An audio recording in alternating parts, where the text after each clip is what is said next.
இந்த தாய்மையினுடைய ஆழமான ஒரு கருத்து உங்களுக்கு சொல்ல பாருங்க. இதுவரைக்கும் நான் சொன்னது கூட கிடையாது. வேதத்துல யூதாஸ் என்கிற ஒரு மனுஷன் செத்து போயிட்டான், நான்று கொண்டு செத்து போயிட்டான். இப்போ 12 சீஷர்ல ஒரு சீஷர் என்ன ஆயிடுச்சு, குறைவாகி போச்சு. இப்போ அந்த இடத்துக்கு ஒரு சீஷனை கொண்டு வரணும்.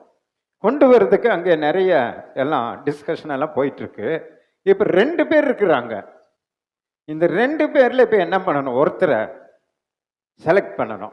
இப்போ ஒருத்தரை செலக்ட் பண்றதுக்கு அவங்க என்ன பண்றாங்க, சீட்டு போடுறாங்க. குலுக்கி சீட்டு போடுறாங்க. குலுக்கி சீட்டு போடும்போது மத்தியா என்கிற மனுஷனுடைய பேருக்கு சீட்டு வந்துருச்சு. இன்னொருத்தன் ரிஜெக்ட் ஆயிடுச்சு. அவனும் மத்தியா போல நல்ல மனுஷன், நல்ல ஊழியக்காரன், நல்ல ரட்சிக்கப்பட்டவன், ஆண்டவருக்கு போக பாடுபட்ட மனுஷன். ஆனா ஒருத்தர் செலக்ட், ஒருத்தன் ரிஜெக்ட். நீங்களும் நானும் அப்படி ரிஜெக்ட் ஆயிருந்தா என்ன செய்திருப்போம் நினைச்சு பாருங்க. உடனே இயேசுவை விட்டு போயிட்டு இருப்போம், கர்த்தர் விட்டு போயிட்டு இருப்போம். ஏன்னா இவ்வளோ ஊழியம் செஞ்சு, இப்படி நான் சீஷர்களோடு கூட இருந்து, இப்படியெல்லாம் நான் பாடுபட்டு என்ன ரிஜெக்ட் பண்ணிட்டாங்களே. 12 சீஷரில் ஒரு 13வது சீஷனாக என்ன சேர்த்துருக்கலாமே. நம்மளே ஆலோசனை பண்ணுவோம், ஆண்டவருக்கே ஆலோசனை கொடுப்போம்.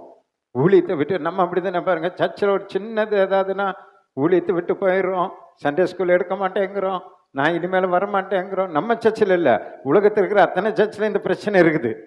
எல்லாரையும் தாங்கினாதான் உற்சாகமாக செய்வாங்க, கொஞ்சம் ஏதாவதுன்னா உடனே ஓடி போயிடுவாங்க.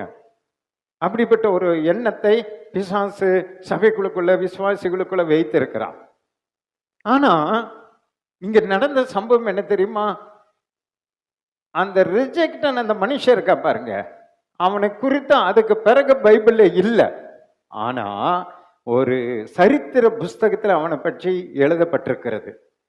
அவனை பற்றி குறித்து என்ன எழுதப்பட்டிருக்குன்னா, அந்த தள்ளப்பட்ட அந்த மனுஷன், இந்த தேர்ந்தெடுக்கப்பட்ட அந்த மனுஷன் இருக்கா பாருங்க மத்தியா, அவனோடு கூட தொடர்ந்து கூடவே இருந்து அவருக்கு உதவி செய்து, அவருக்கு ஒரு உதவி போதகர, உதவி பாஸ்டர் அவர் கூடவே இருந்து சாகர வரைக்கும் அவரை போலவே கர்த்தருக்காக பாடுபட்டு ஊழியத்தை நிறைவேற்றி பரலோகம் போயிருக்கிறார். கரங்களை தட்டி ஆண்டவர் சந்தோஷப்படுத்து.